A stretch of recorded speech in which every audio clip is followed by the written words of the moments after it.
I'd like to call the hearing on House Administration to order, and good afternoon to members of the committee, witness, guests, and thank you for being here today. This hearing is our third on the impact of Citizens United decision and the potential legislative response. As I said last week, the Disclosure Act is a bipartisan and fair solution to the Supreme Court overturning of decades of campaign finance precedent. The bill does not play political favors. It applies alike to corporations, labor unions, trade associations, and nonprofit advocacy organizations. The Disclosure Act provides prompt and honest disclosure of political spending by all those seeking to influence our elections. As we have heard from our witnesses last week, additional disclosure laws are clearly needed. The Disclosure Act allows voters to follow the money. The bill will require all covered organizations to report to the FEC within 24 hours their campaign-related activity and their transfers of money to other groups which are then available for campaign-related activity. Disclosing these transfers of monies will ensure that special interest money cannot hide behind sham organizations and shell corporations. The Disclosure Act also prohibits foreign-controlled corporations and government contractors from influencing our elections. This is not complicated. We do not let citizens vote in our elections. We should not let them have any financial interest in them either. Critics of the Disclosure Act claim that it will chill First Amendment rights, but the Supreme Court in the Citizens United decision by an 8-1 majority rejected that argument that disclosure requirements chill the exercise of free speech.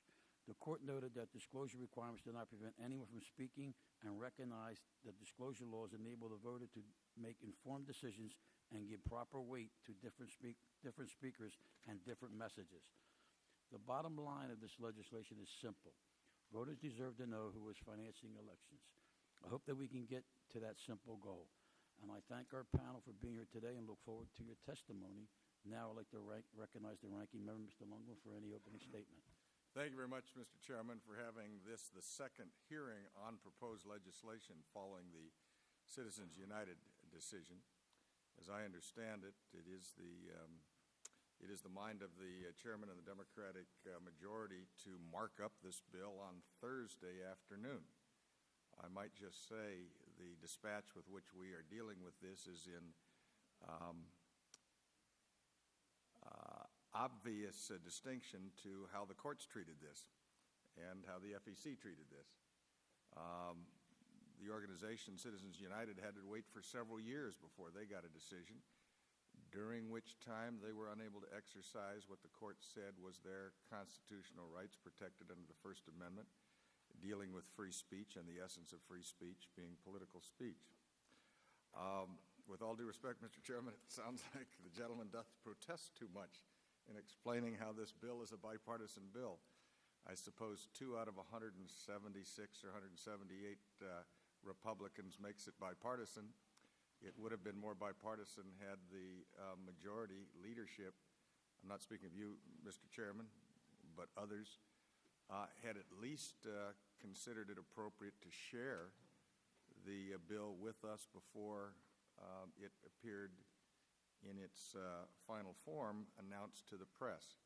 It is difficult to understand bipartisanship when the press gets a quicker look at it than those of us on the bipartisan side of the aisle. But I understand these things. Saying something is disclosure doesn't make it disclosure.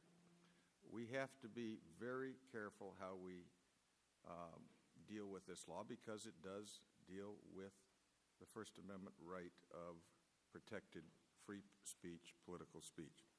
Mr. Chairman, I thought we had a productive hearing last week, and I am looking forward to hearing from the witnesses here today. Thank you all for being here. Mr. Chairman, the hearing last week was revealing. It revealed that at least one of the majority's witnesses did not believe that the Federal Election Commission could implement regulations before the bill becomes effective, thus leaving those who wish to speak out about politics without clear guidance on what they can say or how they can do it, and suggesting that it would nullify their ability to so act for this election cycle. Perhaps that is the purpose of the bill. It revealed how another majority witness who said he had participated in writing of the bill could not, at least in my judgment, clearly answer my question about the provisions on coordination and how they may differ from current regulations because of the use of the word "or," which, as a former English major, always suggested to me it meant alternatively as opposed to requiring both elements. And we have the question of content and conduct being both included as the measure of coordination, superseded by language which at least suggests to me it can be solely content. That is troublesome, at least as far as I'm concerned, because it may stray too far in terms of defining what coordination is or is not. It also revealed that some members on your side of the aisle thought the bill could stand some improvement, and for that I offer my thanks, and hopefully we can improve that which is before us. Mr. Chairman, I look forward to hearing from our witnesses today, and I hope that if this committee does report the bill to the House, it will be one that has been carefully considered and subject to amendment. We may ultimately not agree on the policy that should be in place, but I think we do agree that the bills we pass should be clear and coherent in achieving their ends and free of unintended consequences. And since a bill contains potential criminal penalties, we have an obligation to ensure that it's not vague. We have an obligation, particularly when the criminal penalties are attached to an attempt by us to constitutionally restrict what otherwise would be considered free political speech, that we be very careful about how we do that. The court most recently, in a case involving the question of honest services statute, at least in the oral argument, expressed concern about passing statutes which are so vague as to give not unlimited but undue discretionary authority to prosecutors to pick out those they wish to take action against. And I think, therefore, we should be cautioned as to ensure that when we write this bill, it does so in a way that not only will pass the constitutional muster as articulated in the Citizens United case, but also not chill free speech. Thank you very much, Mr. Chairman. I look forward to today's testimony, and I thank you for having this hearing. Thank you. Anyone else? Young lady. Mr. Chairman, I would just, I do want to hear the witnesses. I won't go on at any kind of considerable length, but I think this is the third hearing that we've had. This is the second hearing on the bill and the third hearing on the subject. And I think that there's been substantial, and I'd like to submit for the record by unanimous consent a list of the communications between the majority and minority on this item. I'm sure that Mr. Lundgren speaks in good faith, but I think it's just inaccurate. And Will the gentlelady yield? yes, I would. Does that include the 2 letters I sent to the authors of the bill asking for cooperation, for which we received no response? Yes, it does. For several months. And it also includes a whole variety of noted letters. And I think that if we read it, we will see that this has been far from a secret proceeding. Without objection. And with that, Mr. Chairman, I would look forward to hearing from the witnesses and having time for questions. Mr. Harbour? Thank you. I'd now like to introduce our witnesses. The Honorable Trevor Potter. Mr. Potter currently serves as President and General Counsel at the Campaign Legal Center for Mr. Potter. Mr. Potter previously served as General Counsel to John McCain, 2008 presidential campaign, and is a former Commissioner and Chairman of the Federal Election Commission. John Coates is the John F. Cogan Jr. Professor of Law and Economics, as well as the Research Director of the Program of the Legal Profession at Harvard Law School. Before coming to Harvard, he taught on the adjunct faculties of New York University of Law and Boston University School of Law. Elizabeth Lynch is an attorney who focuses on legal development and reform in China, and is founder of the China Law and Policy. Prior to working with China Law and Policy, Ms. Lynch was a research fellow at New York University Law School, U.S. Asia Law Institute, as well as a practicing attorney in New York, working in commercial litigation, including antitrust and securities actions. The Honorable Michael Toner. Mr. Toner is partner at Byron Cave LLP, where he heads up their election law and government ethics practice. Prior to joining the firm, Mr. Toner was former commissioner and chairman of the Federal Elections Commission. William McGinley is of counsel in the Washington, D.C. office of Patton Boggs, where he advises a wide range of clients on political and campaign finance law issues. Before joining Patton Boggs, Mr. McGinley served as general counsel and deputy counsel of the National Republican Senate Campaign Committee. I thank the witnesses, and there's a button in front of you, and I would wish that you would just push that so you can speak into the microphone. We do have a 5-minute rule, and we do allow on this issue, on this bill being as important as it is, to try to go over. We don't want to go over too far because you get a chance to reiterate anything you say in your statement that you can't get in. You can put in for the record. You'll be able to incorporate it. I'm sure you all can. And any answer that or any question that we give you, you can incorporate any part of your statement into that answer. We do have votes coming up around 6:30. I will do this as best as possible, and we try to get everything in, and hopefully we can get it in by then. If not, we all got to come back here about 7:30, 8 o'clock. If you care to do that, I will join you doing that, but I'd rather see if we can get this done. Mr. Potter, you're on. Thank you, Mr. Chairman and Mr. Lundgren. I appreciate the honor of appearing before you today to discuss the DISCLOSE Act. I'd like to state at the outset that I'm appearing today on my own behalf and not on behalf of any other entity or client of my law firm. In Justice Kennedy's majority opinion... And legalese, that means you're not getting paid? It does. Okay. I didn't mean to interrupt you. Thank you. In Justice Kennedy's majority opinion in Citizens United, he was very clear about the importance of disclosure. He stated, "With the advent of the Internet, prompt disclosure of expenditures can provide shareholders and citizens with the information needed to hold corporations and elected officials accountable for their positions and supporters." Justice Kennedy further stated, "The First Amendment protects political speech, and disclosure permits citizens and shareholders to react to the speech of corporate entities in a proper way. This transparency enables the electorate to make informed decisions and give proper weight to different speakers and messages." Finally, Justice Kennedy stated, "The public has an interest in knowing who is speaking about a candidate just before an election." Thus, Justice Kennedy, in his Citizens United opinion, bound together the two elements of his opinion. Independent corporate speech in elections is a First Amendment right, and the funding sources of such speech must be fully disclosed in order to make this constitutional right function in our political system.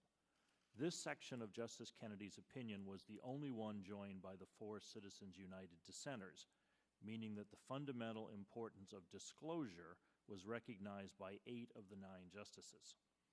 This background is important to your consideration of the DISCLOSE Act, not only because it makes it clear that the disclosure provisions of the bill are constitutional, but because they complete the process begun by the Supreme Court in the Citizens United decision by requiring the sort of disclosure that Justice Kennedy and the other justices found so essential to our democratic system. I am fully aware that there are many who term this debate a partisan one between Republicans and Democrats, and as a Republican, I regret that is so.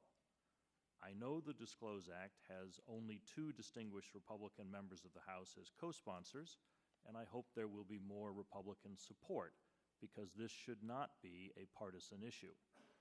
Many Republicans have long argued for the exact conclusion that Justice Kennedy arrived at: less restriction on political speech in return for full disclosure. This is not to say that the DISCLOSE Act is a perfect act of legislative draftsmanship. Few pieces of legislation are, especially before they have seen the light of public comment and the committee process. Thus, I hope the members of the committee from both sides will work together to improve the bill. In particular, I have concerns that the provisions on foreign national involvement in the U.S. political process can and should be clarified and improved. Let me begin by saying that I think there is a bipartisan unanimity that we do not want foreign governments, foreign government officials, or foreign government-controlled entities from Venezuela, China, or elsewhere spending money in U.S. elections. either directly or through the U.S. companies they control. This is a serious threat the bill must address. However, the bill goes further in a manner that I think makes it vulnerable to potential constitutional challenge of being both over-inclusive and under-inclusive. For instance, it declares some U.S. companies to be foreign nationals if they have a single non-U.S. individual or company owning 20% of its shares, even if that individual has no control over the corporation's affairs. More broadly, the current draft raises the question of why some U.S. companies, like, say, Anheuser-Busch or Chrysler, are treated differently in terms of their ability to have U.S. PACs or participate in local political activity than other U.S. companies with whom they directly compete, like, say, Sam Adams and Ford. I believe the better answer is to clearly prohibit the involvement in U.S. elections of any companies with foreign government ownership, either directly or through foreign government-controlled corporations. This definition can be written to prevent the dangers we all seek to guard against without sweeping in purely commercial entities. The analogy would be to the Foreign Agents Registration Act, which makes exactly this sort of distinction. The DISCLOSE Act's provisions requiring personal certification by the CEO under threat of perjury could police this ban on foreign government involvement. I'm sure there are other areas of the proposed legislation which would also benefit from bipartisan discussion and amendments, and hope that will occur. However, the bill fulfills an important need by requiring disclosure of who is spending money in U.S. elections.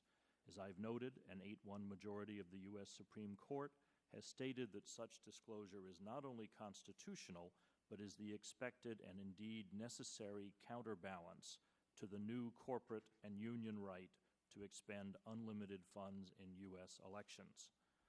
I urge Congress to require such complete disclosure in time for the 2010 elections. Thank you. Thank the gentleman. Mr. Coates? Thank you, Mr. Chairman, Ranking Member Lundgren, and members of the committee. I'm also delighted to be able to be here today to comment on this bill. By way of background, I'm a corporate law scholar and a former corporate lawyer. I was a partner at Wachtell Lipton before going to Harvard. I'm not a constitutional law scholar, and I'm not going to address constitutional issues either about Citizens United or the bill, but I can say that with some certainty that the Citizens United case did shock, in some sense, the owners of U.S. corporations. It was a radical change in their expectations of how their money would be used going forward. Corporations have been out of the election world in a direct sense for so long that very few companies that are active today needed to have special provisions in place. They were created after the Taft-Hartley Act. They were created after the Tillman Act, certainly. The owners of those companies never imagined that this change in law would be coming down. And as a result, the decision creates, from a purely corporate governance perspective, a massive new risk for the shareholders of those companies. And specifically, that'll be that managers of those companies will be using other people's money, shareholders' money, to pursue their own personal political agendas using corporate bank accounts in the election process. And they're going to be able to do this in secret, without any disclosure to shareholders or any ability on the part of shareholders to learn about, to analyze, to respond to the potential diversion by corporate managers. The DISCLOSE Act in its entirety is a measured and responsible response, I think, to this risk. By requiring disclosure, the bill would follow a long tradition of the federal government mandating disclosure by public companies, which supplements private enforcement by shareholders of their rights under state law. It would enable shareholders to track and monitor election expenditures, and if they want to get involved in pressuring managers to do what they want rather than what managers want. And it would discourage a certain kind of activity, which is to say, essentially stealing shareholders' money for the pursuit of managers' own personal interests. I think this, frankly, is what some sponsors and backers of this bill may have been referring to in recent media reports that were quoted last week as suggesting that it would chill some activity. It's not that it would chill speech. It would chill theft and use of the stolen property for speech that the backers of the corporations themselves would not themselves back. By requiring personal endorsements from CEOs, the bill would also follow a tradition, here a tradition laid out by Chris Cox, former member of this esteemed organization, and George Bush, whose reaction to Enron, appropriately, was to start requiring CEOs to personally certify financial statements. That part of the bill is going to make sure that top managers can't simply pretend to not what's going on down in the ranks of their organizations. They won't be able to do what the Captain Renault did in Casablanca and pretend to be shocked at the gambling that was going on in the casino in that movie. Instead, they're going to have what Justice Scalia calls the civic courage to step up and participate in a democracy, which I think is something that he personally is in favor of. And finally, by covering conduits, the bill would make the disclosure requirements effective.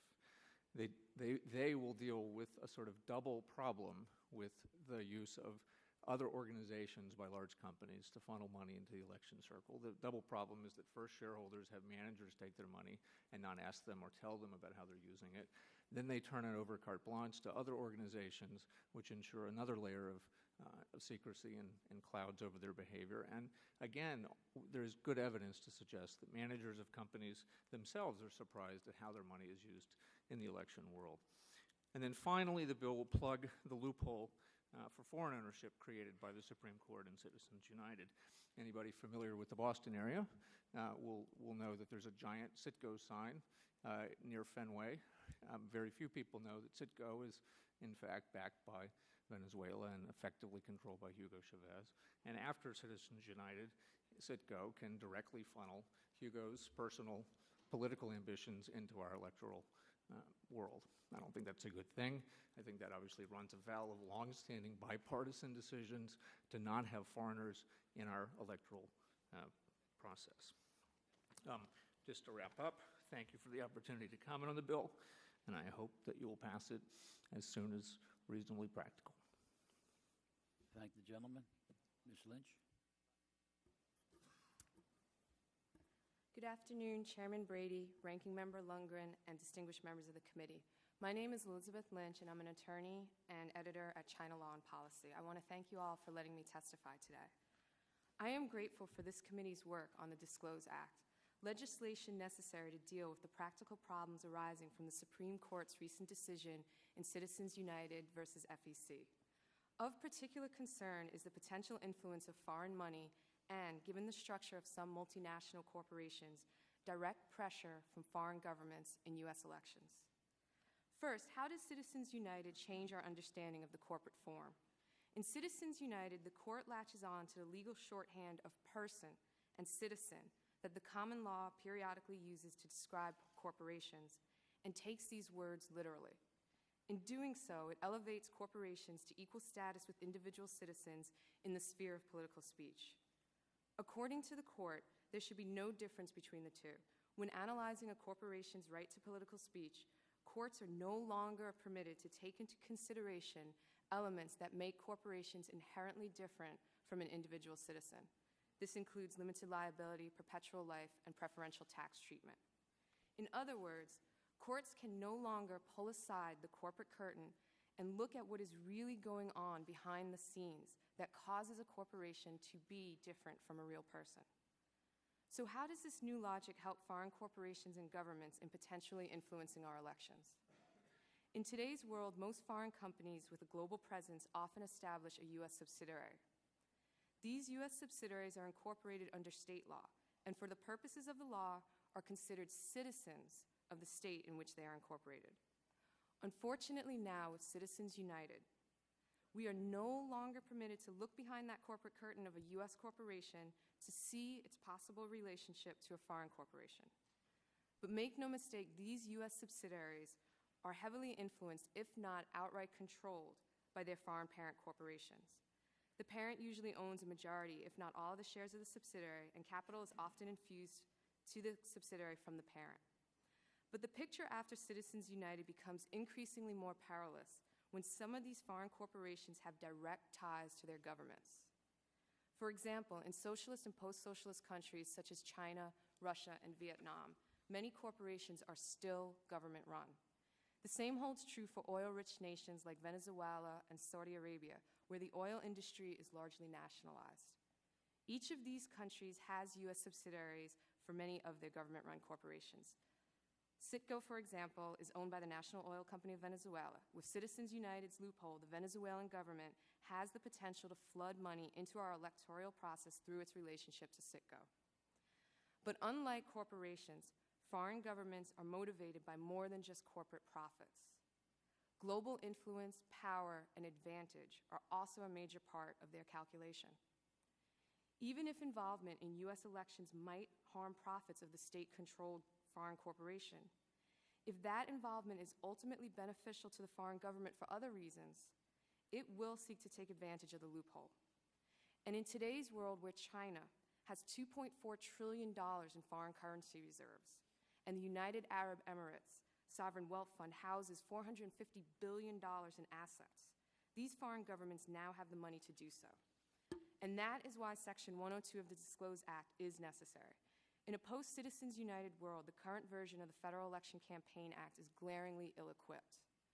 First, the Act's current prohibition only applies to political action committees and says nothing about direct expenditures by U.S. subsidiaries of foreign corporations, expenditures Citizens United now permits corporations to make through election night. Second, the Act's current prohibition that the foreign parent cannot give money to the formation of the U.S. subsidiary's PAC is ineffective in today's complex corporate world. Corporations are no longer that transparent. Under today's corporate law, there is simply no way to prevent infusion of cash from one company to another. All the subsidiary has to do is issue stock that is purchased by the foreign parent and use those funds to ultimately do the foreign parent corporation's bidding in our elections. But Section 102 of the DISCLOSE Act would effectively eliminate these current loopholes.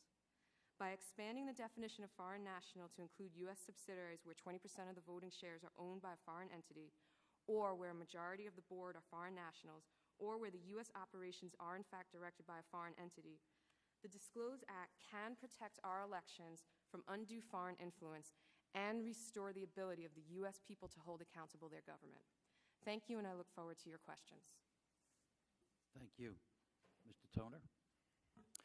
Thank you, Chairman Brady, Ranking Member Lundgren, and members of the committee for the opportunity to testify today regarding the DISCLOSE Act. I'm appearing today in my personal capacity and not on behalf of any particular client. At the outset, I would like to emphasize that I'm very troubled by the process by which Congress has considered the DISCLOSE Act to date. The legislation purports to respond to the Citizens United ruling, but contains a large number of provisions that have nothing to do with the ruling and are in no way necessitated by the Supreme Court decision. The legislation crafted behind closed doors with, as far as I can determine, little or no consultation with the Republican congressional leadership in either the House of Representatives or the Senate. In addition, the DISCLOSE Act seeks to make major changes to the Federal Election Campaign Act only months before a national election, with an effective date of 30 days after enactment, regardless of whether the Federal Election Commission has issued any regulations to effectuate the legislation. Moreover, the DISCLOSE Act fails to define numerous key statutory terms, which creates the potential for widespread confusion among regulated entities about what their legal obligations are under the law, all of which could take place as soon as this fall in the final weeks before the midterm election. Needless to say, the presence of any of these phenomena would seriously jeopardize the enactment of sound legislation. The presence of all three of them here makes it nearly impossible, in my view, for Congress to act in a responsible way. I will not attempt to identify all of my objections to the DISCLOSE Act, which are outlined in greater detail in my written comments, but I would like to highlight two of the biggest problems I see in the proposed legislation. First, the DISCLOSE Act would severely restrict the political activities of a large number of American corporations, including many longstanding companies run by American citizens, if foreign nationals are associated with the companies in certain ways. The practical effect of these provisions would be to prohibit many American companies from making any contributions or expenditures in connection with U.S. elections, from making any independent expenditures or electioneering communications, or even from operating a political action committee, which, after all, is funded by contributions from American citizens, is fully disclosed to the Federal Election Commission, and allows the company's employees to be involved in American politics. The biggest targets of the legislation are American subsidiaries of foreign parent corporations, including companies that employ tens of thousands of Americans and have operations across this country. Targets of the legislation potentially include Anheuser-Busch, Food Lion, Michelin North America, the Miller Brewing Company, Nestle USA, Panasonic Corporation, and the John Hancock Life Insurance Company, just to name a few of the legislative targets. I understand that advocating for additional foreign national restrictions in American elections makes for good politics, particularly in an election year, but to potentially sweep up hundreds of established U.S. companies that are run by Americans and restrict them from being involved in American elections, in my view, is very misguided. It's also unnecessary, given that the Citizens United ruling did not affect FECA's existing regulations on foreign national contributions and expenditures, which, after all, were strengthened just 8 years ago in the Bipartisan Campaign Reform Act of 2007, and given that no one has argued that there's been inappropriate foreign national involvement in American elections in recent years. Second, a number of key statutory terms are not defined in the DISCLOSE Act, which makes the legislation unduly vague in a wide variety of areas. I'll just touch on one key area, and that deals with political party coordinated expenditures. The DISCLOSE Act provides that payments by political parties for communications made on behalf of their candidates would be subject to FECA's party coordinated expenditure limits, but only if, quote, the communication is controlled by or made at the direction of the candidate, end quote. However, the legislation does not define or specify what types of candidate conduct or communications constitute direction or control within the meaning of the statute. And that's a very important element that I think if Congress is going to amend the party committee coordinated expenditure limits, that there be key definitions to what these statutory terms entail. My written comments go into a few scenarios that I think could easily arise and whether or not the legislation would restrict the activities or not. But more broadly, given that political parties cannot corrupt their own candidates, political parties should be permitted to make unlimited coordinated expenditures without any qualifications or conditions whatsoever. It's important to note that under current law, political party coordinated expenditures must be made out of hard dollar funds, which are raised subject to the contribution limits and source prohibitions of FECA. Permitting unlimited coordinated party expenditures would allow the political parties to more efficiently target their hard dollar funds in the most important races across the country, and also would be fully consistent with the Bipartisan Campaign Reform Act's emphasis on hard dollar fundraising and making those types of funds more important in federal elections. If Congress decides to amend FECA's political party coordinated expenditure provisions, in my view, it should lift the limits on party coordinated expenditures altogether without any statutory conditions. Thank you so much, Mr. Chairman, for the opportunity to be with you, and I look forward to the questions. Thank you. Mr. McGinley. Chairman Brady, Ranking Member Lundgren, members of the committee, thank you for the opportunity to testify today regarding the DISCLOSE Act. I am testifying today in my personal capacity and not on behalf of any client or any other individual or organization. Another freebie. My testimony reflects my personal views on the DISCLOSE Act as a citizen and a political law practitioner. I have serious concerns about this legislation because it appears designed to chill political speech and discriminate between different types of speakers. The fact that the federal government contractor and expanded foreign national bans apply only to corporations and not to similarly situated labor unions is particularly troubling. The only apparent reason for this disparate treatment is an attempt to elevate the labor union speech and possibly protect incumbents. My testimony today will focus on two topics. First, the potential consequences resulting from some of the vague terms contained in the DISCLOSE Act, and second, the chilling effects some of the disclosure requirements will have on political speech. The DISCLOSE Act contains many vague terms that will impose onerous requirements on political speakers. This will result in many of them inadvertently violating the law. First, the foreign national certification requirement under 102C appears to apply to every for-profit and nonprofit corporation. This means that not only will large publicly traded corporations be required to file the certification, but also every federal campaign, PAC, and political party committee that is incorporated as a nonprofit corporation. In fact, it appears that the certification will need to be filed by incorporated state candidate committees and PACs and party committees as well, because the certification requires it for donations. Second, the broad reach of the new definitions of independent expenditure under Section 201A and covered coordinated communication under Section 324B now appear to regulate Internet communications, including the liberal and conservative blogosphere. These provisions apply to, quote, communications, end quote, an undefined term in the Act. Current federal law limits the application of these rules by using the definition of public communication that specifically excludes Internet communications unless the internet communication is an advertisement placed on another person's website for a fee. Moreover, the media exemption contained in the Disclose Act coordination rules under Section 324B4 does not include websites or internet communications in the same manner as current law. Therefore, this legislation does not exclude bloggers or internet communications and places them at risk. If this bill passes, the internet status as a free speech zone is in danger. Third, Section 324A provides that the republication in whole or part of any candidate or campaign materials constitutes coordination and results in a contribution to that candidate, regardless if there is any actual coordination between the two groups. This is a radical departure from the current coordination framework, which requires that actual coordination be present. Section 324A, as currently drafted, does not contain similar safeguards. This means that if an outside group uses a portion of a campaign ad or a brochure to criticize a candidate, it may result in a prohibited contribution to that candidate. In addition, the Disclose Act's burdensome reporting requirements will have a chilling effect on independent political speech. First, Section 102C requires every corporation to certify under penalty of perjury that it is not subject to the expanded foreign national ban prior to engaging in political speech. This requirement will cause delay when a political speaker conducts the due diligence necessary to make such a certification. This severely burdens speech because effective advocacy requires a speaker to be nimble in response to the political messages of others.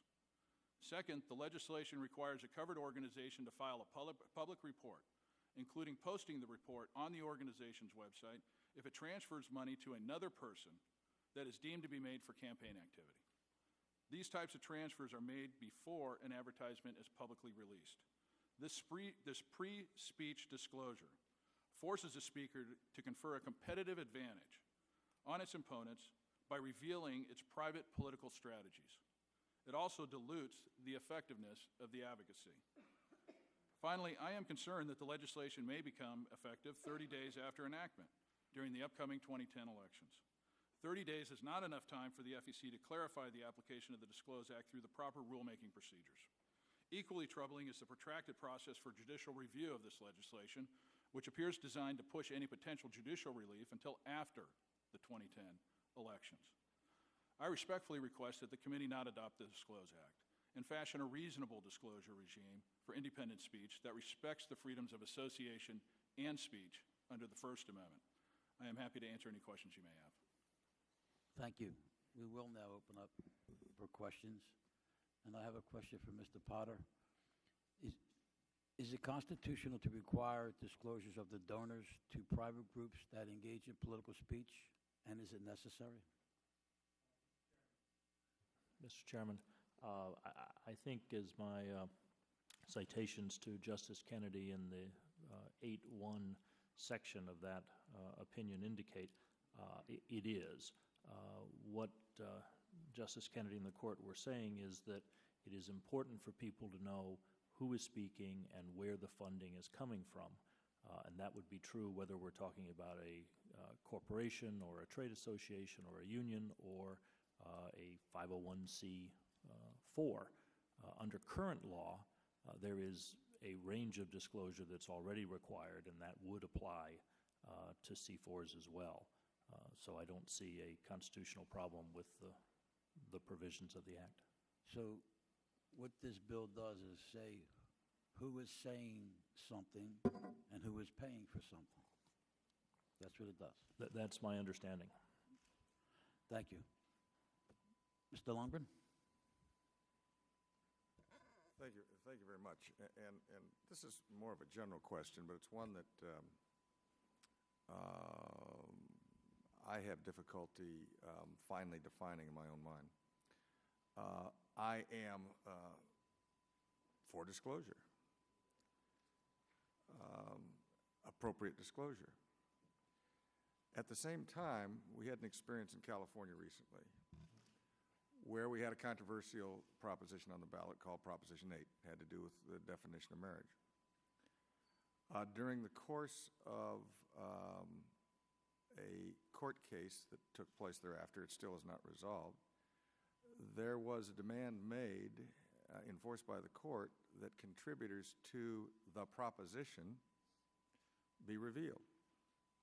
Subsequent to that, some of my constituents, and some just outside my constituency, receive retaliatory action because they had contributed as little as $1,000 on behalf of the proposition. One individual being fired from his job or forced to resign from his job, even though it had nothing to do with the job that he had. Another business being the subject of boycott and threat. And I just say that as a factual matter. I know these facts to be true. Do we say that that is the price of debate in a vigorous society, a vigorous political society, and therefore, even though disclosure may allow for those things to occur, if one wishes to express himself or herself politically by way of donation, that person should expect that repercussions, including that kind of retaliation, should take place, because we believe it is of a higher value for disclosure so that the public may know who seeks to influence decisions before the public. Mr. Potter? I think there are two answers there. One is that, as you are undoubtedly aware, there is a similar case right now in the Supreme Court, and there were oral arguments on it about a month ago out of the state of Washington with parallel questions. I recall in the accounts of that oral argument, and I'm going to paraphrase Justice Scalia saying something along the lines of people who engage in political public discourse shouldn't be shrinking violets. But that's a flip answer, because the second part is that the court said, going all the way back to a Socialist Worker Party case, that if you can show that there is going to be actual harm from disclosure, that you are going to be injured in a direct way, then you can be exempt from disclosure. And in fact, I believe it's still the case that the Socialist Workers Party has an exemption at the FEC from filing its donor disclosure forms because of that. So on an as-applied basis, I think you can say if there's going to be proof that there's going to be violence or actual harm to somebody because of a disclosure statute, they can apply for and be exempt. But that doesn't, in my view, mean that you shouldn't have the disclosure requirements for everybody else. Let me ask this question. And I brought this up last week, and at least one of you talked about Venezuela having influence over our elections and so forth by way of this, maybe China. We have laws on the books which say that foreign nationals cannot take acts to influence elections. I don't believe that Citizens United changes that. And the person making the decision for a corporation must be an American citizen rather than a foreign national. I don't believe that changes this at all. But I do understand the concern people have with respect to, at some level, some threshold, that you would have foreign influence because a corporation is somehow identified with foreign interest as opposed to other interests. My question is this. As we try and articulate that proposition in the law, ought we be concerned about whether or not we give license to other countries to utilize that same argument against American companies who may operate in their territory? For instance, if an American company were operating in Venezuela and the Venezuelan government were to say, or the president of Venezuela were to say, we are going to put before our legislature a law which will nationalize American companies in this area of our economy, should we be concerned about the inability of the American company to be able to respond to that by saying, even though it is a political decision, we believe this is unfair to our company and our employees in your country, and therefore be subject to the law that they may adopt, saying that criticizing prospective government decisions, that is, bills before the legislature, or criticizing the candidate, the president's up for election when he makes this statement, is an illegal act and would subject the American company to criminal penalties, including imprisonment. And this is not a flip question. This is a question that I really am somewhat concerned about. We have a legitimate concern here, but ought we not to be very careful how we write this so that we don't give that kind of precedent for other countries to be able to use it against us? Obviously, they have their criminal justice schematic, but their definition of political participation may not seem to them entirely different than what we're attempting to restrict here, which is political free speech, otherwise thought. Any of you respond to that? Let me take a quick stab at my first response is I'm a little confused. Both you make this point, and it was made earlier by some of the other panelists, it was made last week, that the existing law already prohibits foreign persons. Right? So, but at the same time, I hear the same people claiming that if we simply add the provision that's in this bill, it will have terrible consequences. And so either we have the law already in place and it works and we don't need to change it, or... Okay. If you'd answer my question, please, because I've only got a period of time. If you don't want to answer that question, I'll ask someone else to answer the question. But honestly, I mean, that is a sincere response to your statement that earlier we already prohibit the thing that we're concerned about. Now, in response to the point about foreign, if we have public financing, as is true in Europe, of campaigns, this whole concern goes away. I would just like to respond. I really appreciate that you are thinking about the international effects of domestic legislation, because I do think a lot of times Congress doesn't look to that. And as somebody who works abroad and interacts with a lot of people in China, in places like China, it is something that comes up, like what are the repercussions if you're a foreign person abroad or a foreign business. But I think in the case of the DISCLOSE Act, I do think it's less of a problem. I do think that Section 102 just returns what we had before Citizens United. It just returns it back to the status quo. I think when Citizens United was decided, I think somebody on the panel said that a lot of corporations were surprised by its decision. And I think that would equally hold true of foreign governments. I don't think foreign governments ever thought they would have the ability to put money in. And I also think there are other avenues open to foreign governments, foreign corporations in the United States that they effectively use, such as lobbying and also comment periods before rulemaking. And what's really interesting to note in the case of China is that it's actually become much more responsive to U.S. interests. Well, not U.S. interests, but it has allowed for U.S. corporations, the U.S. Chamber of Commerce, to actually give comments to recent laws that it has adopted, such as the anti-monopoly law and the amendments to their labor contract law, and all of that happened before Citizens United. So I actually think while it's important to always be thinking about potential implications abroad of our own domestic legislation, I think Section 102 wouldn't have necessarily that retribution. Okay. I just recall that the argument of the government in the first oral argument before the Supreme Court was that the government has the right to even ban a book if published by a corporation that criticized someone within the 90-day period who happened to be up for election. And that bothers me a great deal because that goes far beyond the idea that you are directly contributing to a candidate. That takes expression to the furthest extent, and one thing we've always been a little concerned about is that. And frankly, I was surprised that the government took that position, but that was the position of the federal government. And I certainly wouldn't want that to be the position of a foreign government saying, well, that's the position that you folks have taken in the United States. Thank you very much, Mr. Chairman. Thank the gentleman. Ms. Lofgren?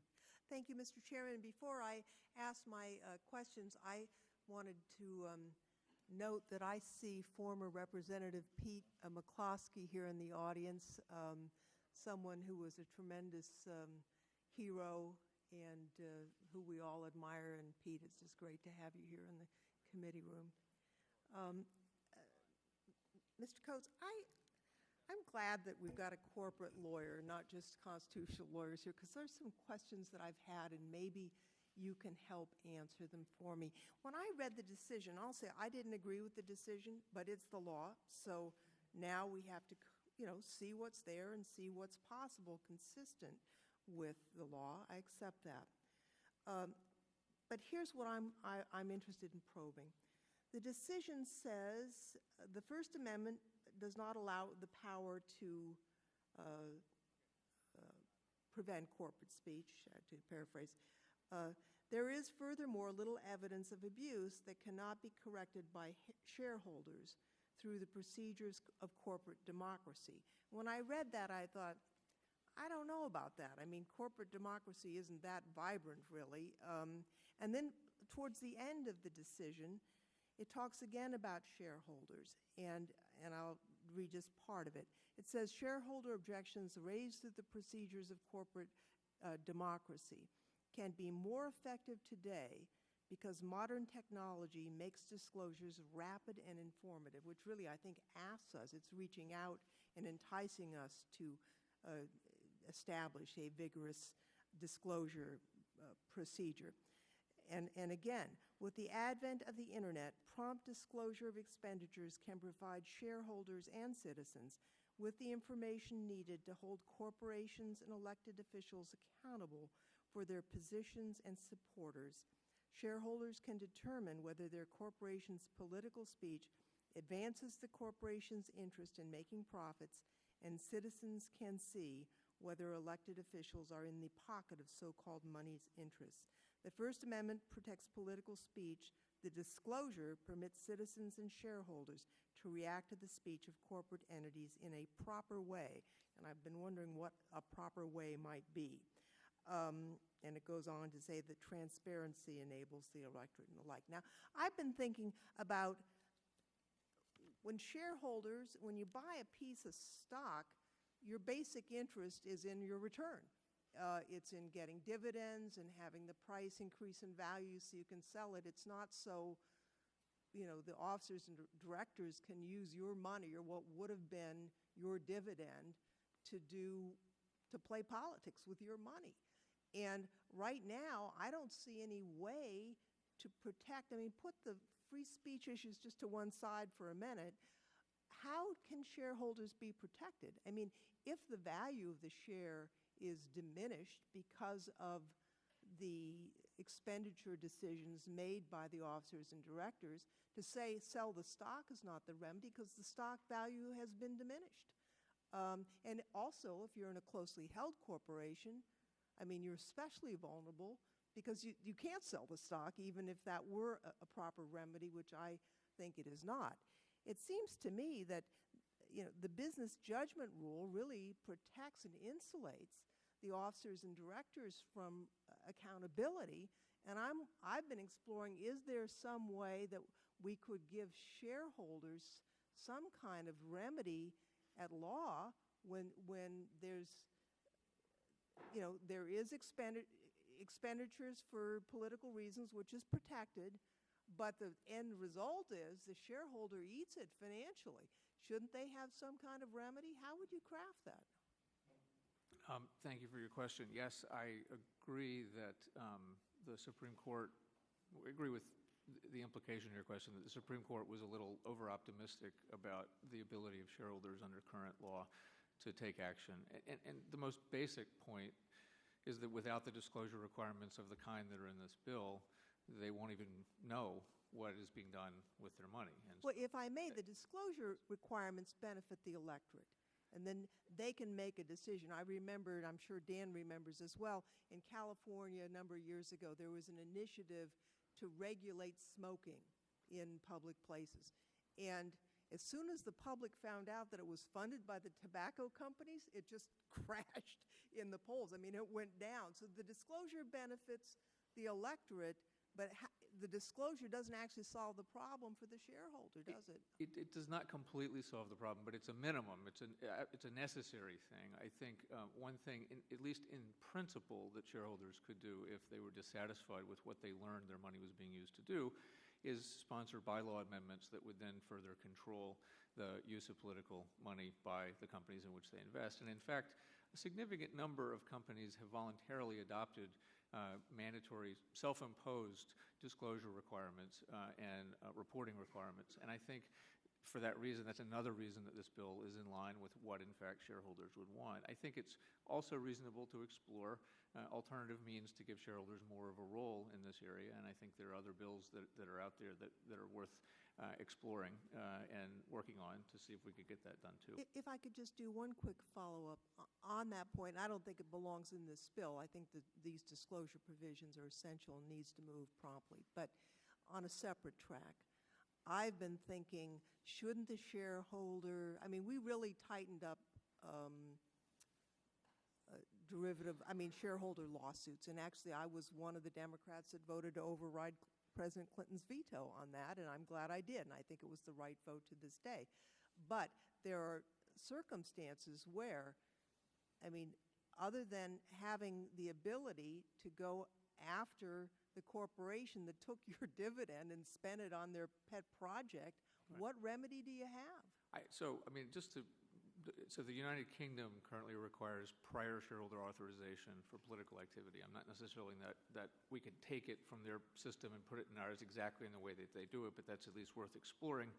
I'll also point out, to the extent people are concerned about parity between unions and corporations, union members all have basically a right to opt out, not as a vote, not as a collective, but individually on whether they want their money used for political purposes. And so if you wanted to be strictly parallel, you'd get every shareholder of every corporation the right to veto their personal pro rata share of proposed political expenditures. And that would be substantially more than the United Kingdom has done. But I think those are things that are at least worth putting in the mix as part of the discussion. If I may, perhaps I can follow up with you subsequent to this, because I think certainly, we've tried to be even-handed so that rules will follow for everyone, but the union members don't have their entire life savings at stake. The shareholders do. And to say that your pro rata share can be, walled off doesn't really do you any good if the stock takes a dive, because your CEO is a wild-eyed lefty, goes off on some tangent, and the right wing organizes a boycott and the stock takes a dive. How does that help you? I would love to follow up and work with you on alternatives to add to what's in the bill, but I just want to reemphasize, without disclosure, none of the rest of it works. Thank you. I yield back, Mr. Chairman. Thank the gentlelady. Mr. Harper? Thank you, Mr. Chairman. Mr. Potter, if I could, earlier you made a statement in your opening remarks that this should not be a partisan issue. Does the fact that this is a committee of jurisdiction on this bill, that none of the Republican members of this committee were consulted, does that not make it partisan? I don't know who was consulted in the process, Mr. Harper. I do know that I was continually hearing through the spring that one of the reasons that the bill had not yet been drafted and introduced, as people had talked about doing shortly after the decision, is that they were looking for Republican partners and not finding many. So I think since this is the committee of jurisdiction, what I'm hopeful at this stage is that in the markup process there can be a coming together, because as Mr. Lundgren said, I think both sides have favored disclosure as the essence here. And what I'm hopeful is that people can coalesce around the details of it. Senator McCain made some remark on this, that he thought that this legislation, the Disclose Act, would favor unions. Do you agree or disagree with that statement? Well, as I said, I'm not here speaking on behalf of any client, including the good senator. I think, having looked at it, and I've read the testimony from last week that said it would favor unions, it seemed to me that the disclosure provisions were even-handed.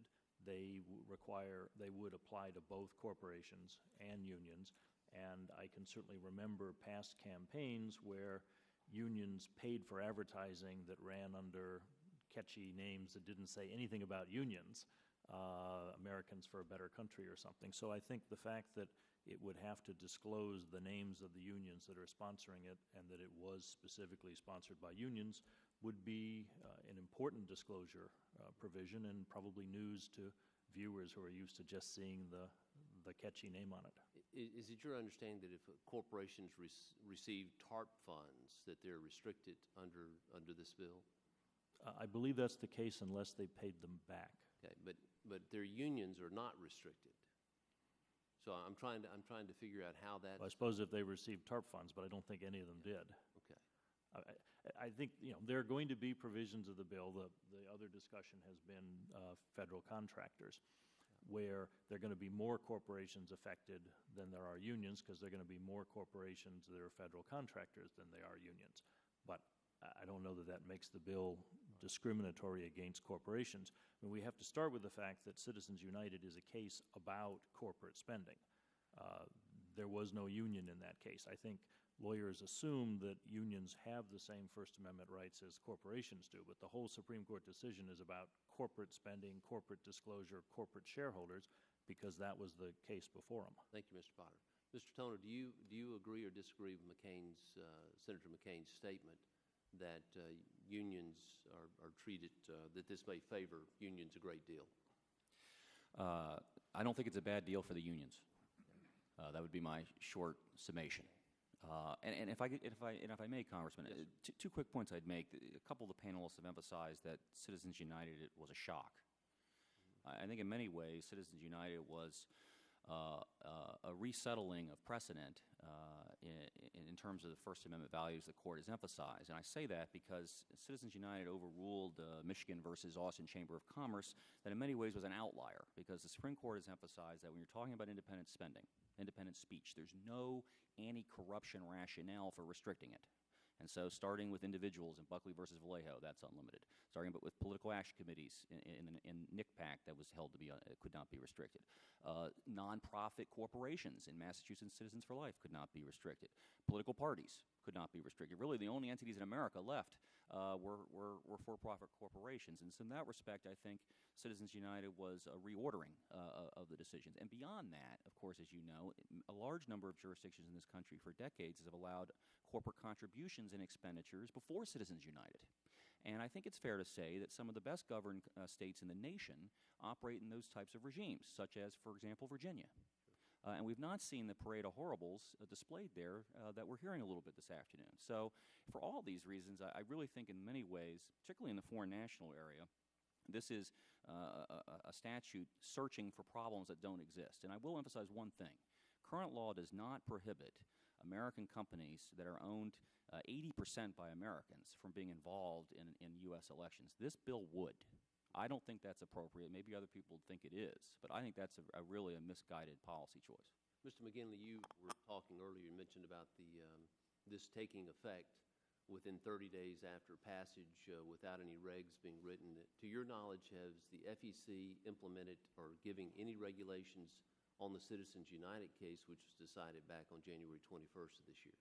No, I believe the only thing that they did was put out a policy statement that said the regulations affected by the decision would no longer be enforced. And can you think of any reason other than to impact the November 2010 election, and why would you have this take place without the regs being in effect? I think that would be the sole reason, because a number of the things that we want to see, that are happening in this bill is that the unions are left untouched from the government contractor and the foreign national ban, despite the fact that it may be an international union with international members receiving dues from an international source, or a union representing the employees of a federal government contractor, or a union representing federal government employees that may be similarly situated. And so those types of labor unions are left untouched, left free to engage in the speech. And I also might add, on the disclosure regime, it's my understanding that there's been some studies where the average dues that they receive from a member is below the thresholds for the reporting. And so what we're seeing is a carefully crafted amount, a threshold that requires the disclosure of donors to make sure that the members are not disclosed. And I think that that's very troubling. Thank you, Mr. McGinley. Thank you, Mr. Chairman. Yield back. Thank you. Mr. Capuano? Thank you, Mr. Chairman. As far as participation in the process, I mean, if there are amendments to be offered this week or whenever we do the mock-up, I'm more than happy to look at every amendment offered by any member of this committee and make a judgment on that, maybe even co-author them. And I have some of the same concerns I said at the last hearing on the definition of what a foreign corporation is. If there's thoughtful amendments that are offered, I might even co-author them. I'm not going to do it with the intent of killing the bill, because I think the concept is right. But around the details, I'm more than open to some of these things. I think some of these concerns are generally okay. I guess, first of all, Ms. Potter, I want to thank you very much. Not sure, but I may be the only person up here who had an opponent from the Socialist Workers' Party, and I didn't know why they didn't file anything. Now I do. I just figured they didn't raise any money, but I guess, I don't know, maybe they raised a lot. I didn't know it. Is there anybody on the panel that thinks that regardless of the definition of a foreign corporation, that a United States citizen that works for a foreign-owned corporation could not make a contribution? Is there anybody who thinks that this proposal would prohibit a U.S. citizen who works for Citgo or a DIA or anybody else from making a contribution? Go right ahead, Mr. Patella. Would restrict a U.S. citizen from contributing to the company's PAC. No, Yes, sir. that's to a actual political campaign or to a specific ballot question or anything else. You mean setting aside the ability to contribute to the company's PAC, which is a vital part of being involved in American politics? Actually, you know what? I would ask you, and that's fine. If you think so, I would like you to show me that specific language, because that's a fair concern. I'm not sure. I don't read it that it does, but if you do, I'm happy to look at that. But do you see anything in here that would prohibit them from contributing to my campaign? Yeah, setting aside the inability to contribute to the company's PAC, I agree with you. So I do think the PAC is an important issue. I don't disagree, and I'd be happy to consider that. But the average employee of a foreign corporation, regardless of whether it's a wholly owned subsidiary of the government or not of a foreign company, could contribute. We all agree with that. So therefore, they have the right to participate in their own elections. Does anybody here think that, and again, Citgo, I'm not sure their corporate organization, but I'm not sure, I'm positive of ADIA's corporate sponsorship. ADIA is the largest sovereign wealth fund in the world, wholly owned by the government of the United Arab Emirates. Does anybody here think really they should have a right to participate in my election? Do you really think that? And if you do, it's okay. Just want to know it. Yeah, I don't mean to be so disagreeable. 2 points. I think it's illegal under current law, and I'm not familiar. With Citgo making contributions or expenditures. I didn't ask whether it was legal. I asked whether you think they should be able to do so. Well, I do think it's relevant to assess it whether it's lawful under current law. No, and I think it's because unlawful. we're the ones who write these laws. So that's what I'm trying to assess. I'm trying to assess what my question every time I write a law is, what do I want the law to be? Not what the law is. I want to know what kind of a world do I want to live in? Not just in this. Every time I participate in writing legislation, what's my goal? I think your goal I would argue that my goal would be to keep foreign entities out of my elections. But I'm just curious if anybody here thinks that a corporation that is a wholly owned subsidy of a foreign government should participate in the American electoral process. It's a philosophical question, not a legal one. Well, this proposed law goes far beyond that goal, Congressman, and would sweep up U.S. companies with U.S. earnings. I guess if you don't answer the question, that's okay. But you're entitled to not answer the question. The other people aren't answering it, and that's okay. But well, it's a very simple question. How is it that you don't understand that question? If you want to make it illegal for American companies that are owned 80% by Americans, that's fine. That's your legislative choice. Mr. Tona, that's what this would do. Slower if you'd want me to. Do you think that a foreign corporation that is a wholly owned subsidiary of a foreign government should participate in the elections of American politicians? Very simple question. I appreciate the cadence of your question. The answer is no, but that's not necessary by this bill. Thank you. Thank you. I appreciate that, because I don't either. And once you decide that some corporation should not participate in the American electoral process, the next question is, where's the line? We're no longer at the question of whether corporations should or shouldn't. The question is which lines, and I think those are fair questions. 20% may be too low. A couple of ownership might be, a couple of members of the board may be. Those are fair points, and I would be open to anybody making a reasonable suggestion to decide maybe the standards are a little too low, maybe they should be different. That's a fair point. But the concept of saying foreign governments, foreign corporations should not participate in the American electoral process, I think is fair.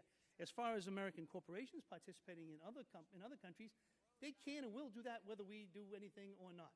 And that's the risk they run in most companies, especially in China. I don't think that China, actually, you cannot do business in China unless the person who runs that corporation is a Chinese citizen. Kind of simple. So they kind of already raised the standard. You can't do business in China as an American citizen on your own, in a corporate format anyway. So am I wrong about that, Ms. Lynch? You can't do business legally in China, yeah. Legally, of course. We only want to talk about the law. So I guess I also want to talk about the shareholder issues that Ms. Lofgren was talking about. Just out of curiosity, on the general concept, if any corporation, the most American corporation of all American corporations, whoever makes the American flags, boy, I hope they're made in this country, I don't know.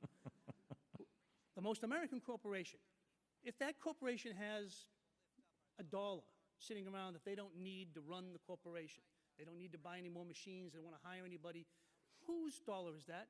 I would argue that it would be the shareholders. Does anybody disagree with that? Do you think it belongs to the CEO of the corporation? Okay, I guess that's unanimous for the silence. I would think that it's the shareholders' money. And that being the case, I would then argue that any of these dollars should be subject, again, I'm going back to Ms. Lofgren's suggestion and Mr. Coates' comment, not suggestion but the comments, that when it comes time for corporations to spend money that they do not need to run the corporation, it should be the decisions of the shareholders to do so. And if they do, and I make no bones about it, I start from the premise that I don't like this decision, but okay, as Ms. Lofgren said, it's the law. I'm really kind of over it. I was over it pretty quickly. On the level of how angry I get about this decision, it's really not that high. There's a whole lot more decisions that the court has made that I didn't like.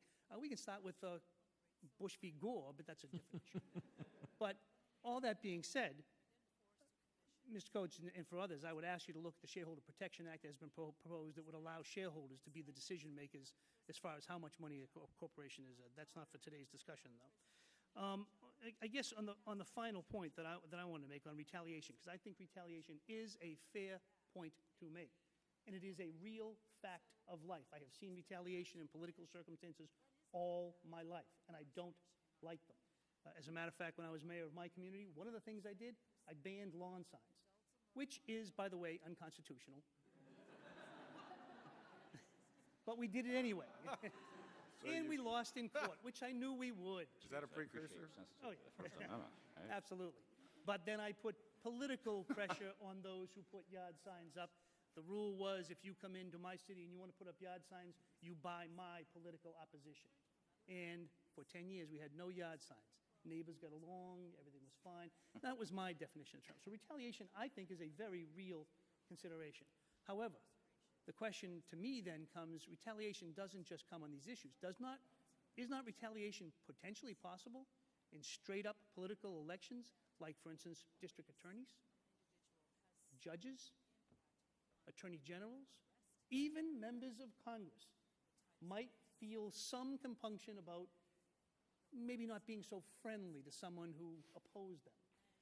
So is retaliation in this circumstance, does anybody see it here as any different, any more nefarious, or any more possible than it is in any other political situation? If you do you think that those contributions to judges running for office, or DAs, or attorney generals, should they be secret as well?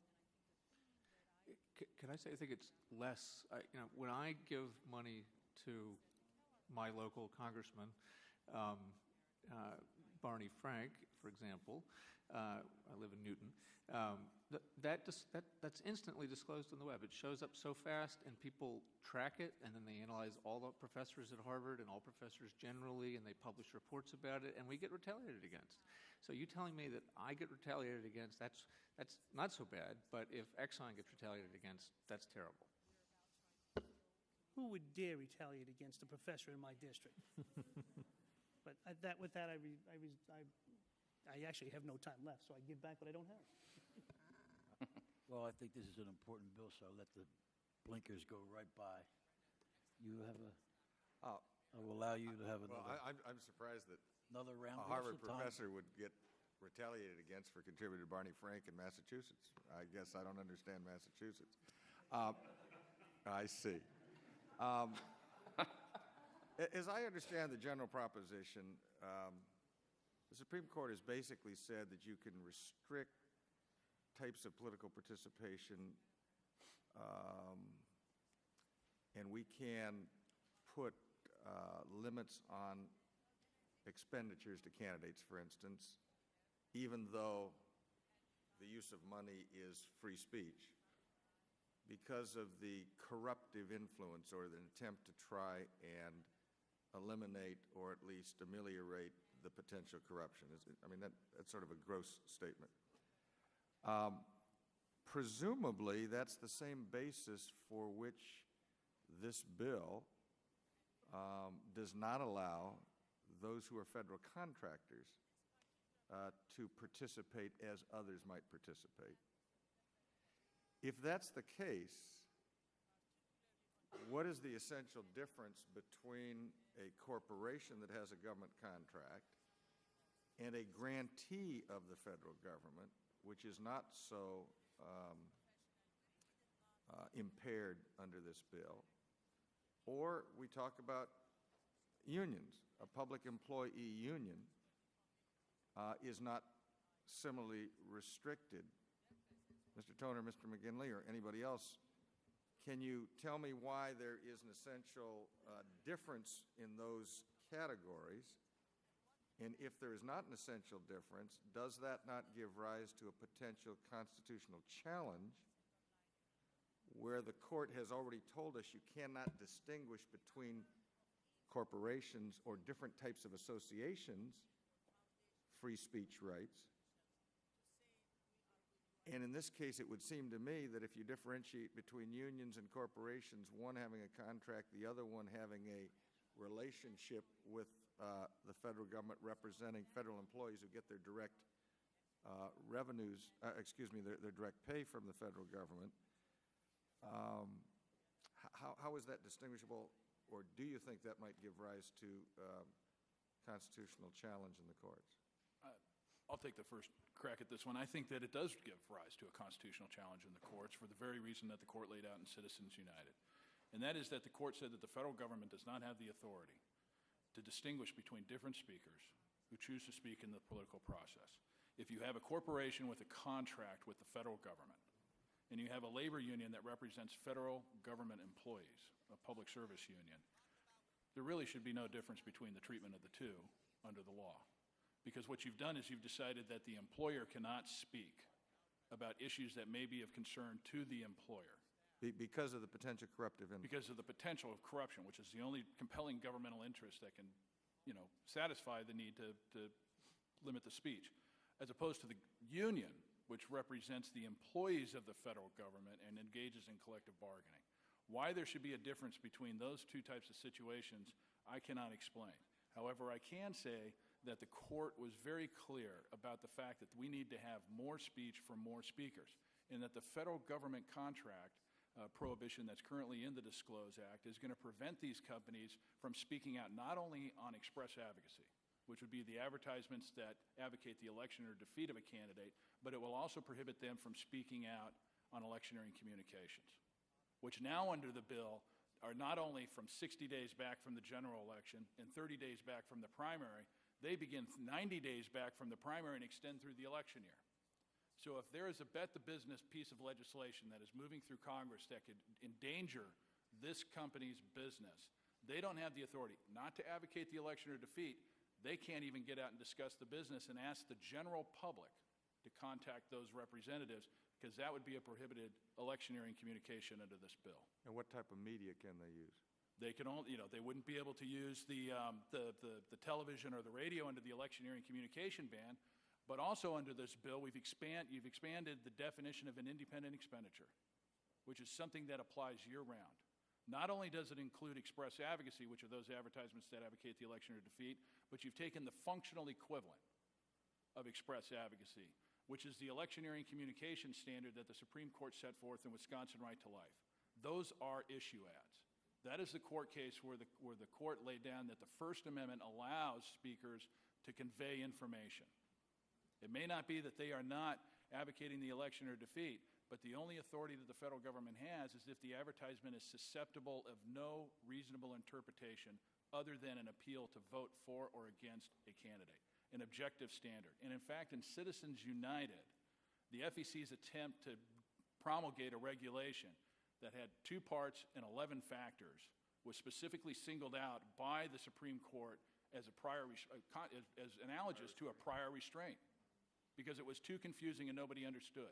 Now we have a definition of independent expenditure in this bill where it talks about the functional equivalent and offers a definition that really borrows largely from what the Supreme Court has already criticized as analogous to a prior restraint. So we've actually moved further towards the prior restraint That's correct. definition that the court at least pointed to in the Citizens versus United case. That's correct. If your answers are more quicker, you want to come back here instead of going to dinner.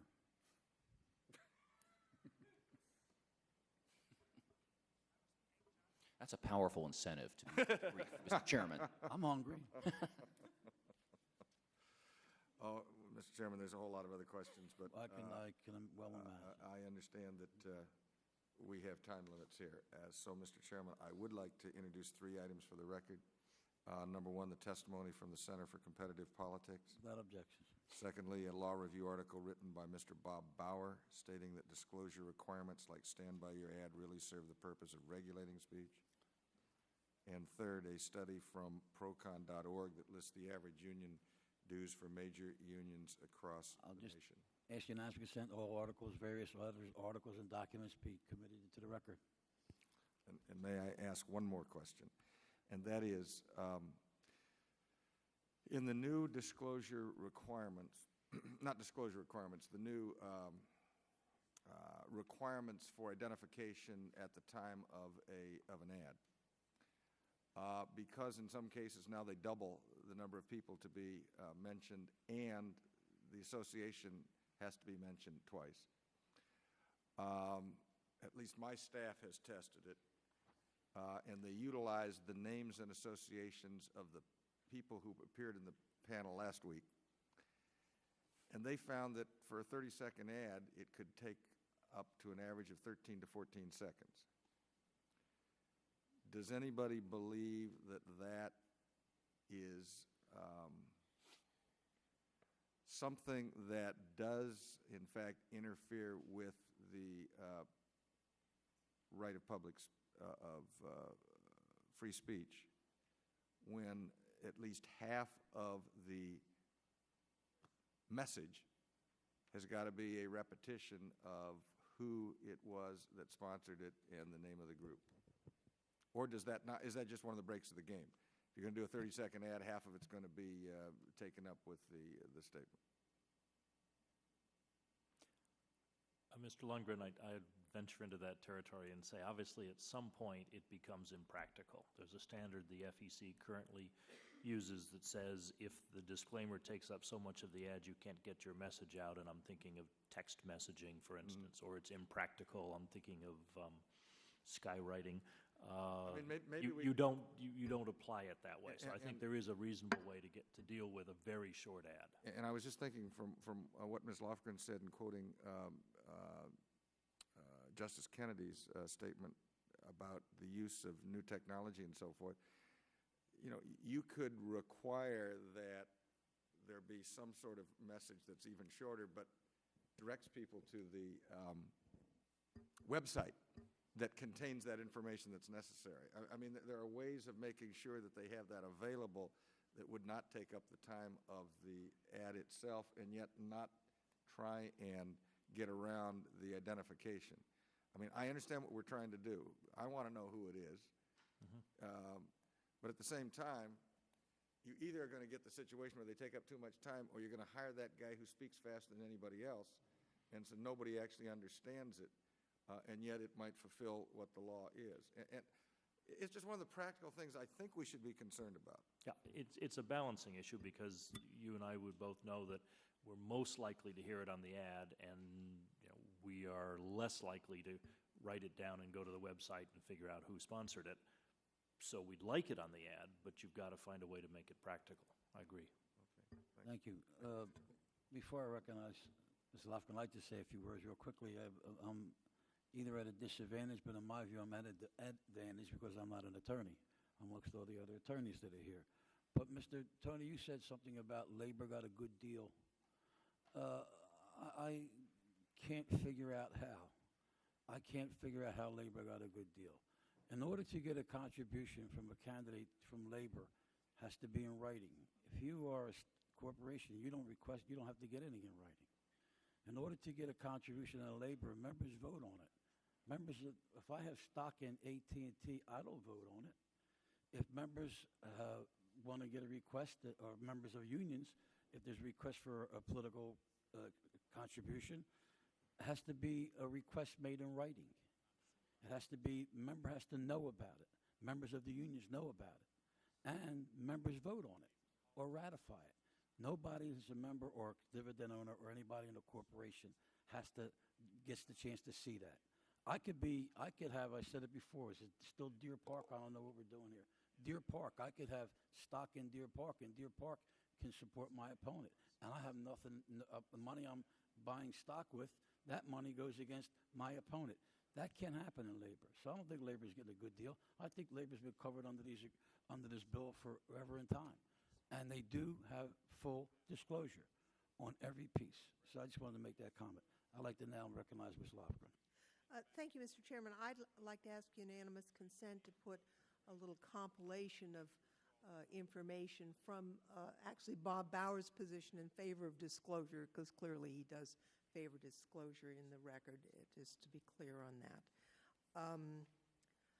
I'd like to get back to, you've already covered the union obligations that are found not just in disclosure, but in Labor Management Reporting Act and the Civil Service Reform Act. I mean, there's a whole set of burdens on labor when it comes to political speech. But I'd like to go back to the corporate world once again, which is, and to further explore, I mean, let's give this example. Let's say this bill or something quite like it passes, becomes the law. And when covered advocacy happens through corporate money, there has to be disclosure of that fact. And let's say in that case, the corporation takes position A, and the people who support not on A get annoyed, and they organize a boycott, and they harm the brand of the corporation, and sales decline, and the stock value declines. And as a shareholder, I'm not only getting my dividend, but my life savings just took a dive. As I see it right now, the officers and directors are pretty much protected from liability by the business judgment doctrine. And I'm just thinking, what remedy does a shareholder have in such a case? Selling it doesn't make them whole because they already took a bath because of what the directors did. And I'm wondering,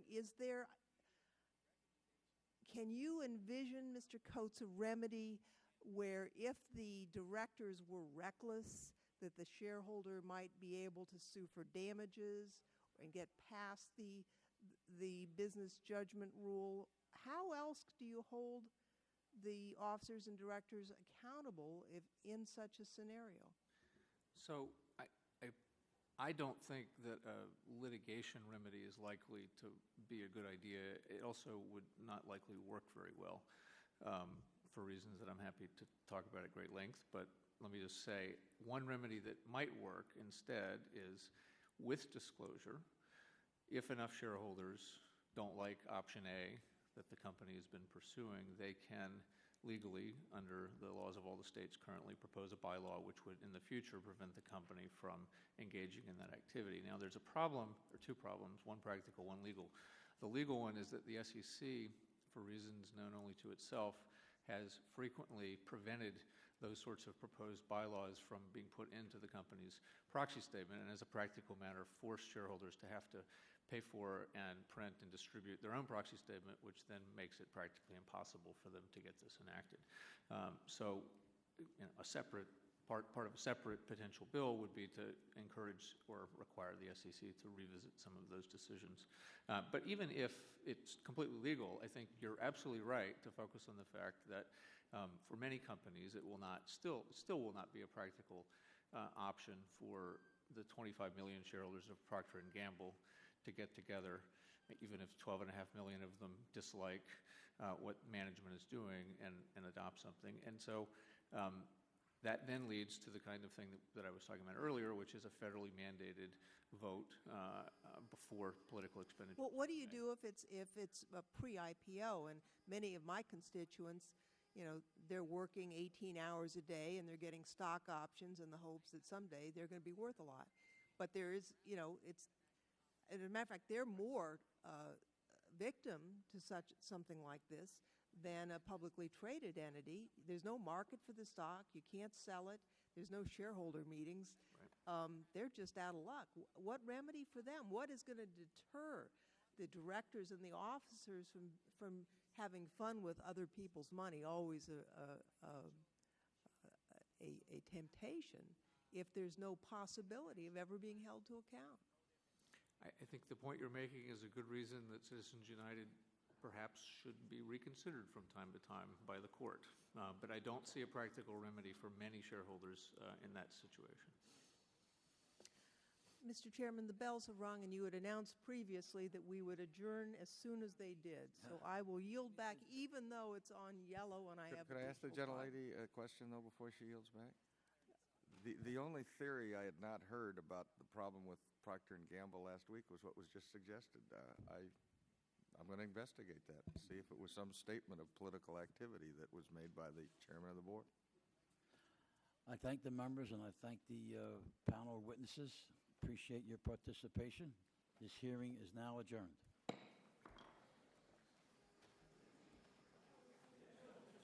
Terrific. Good job.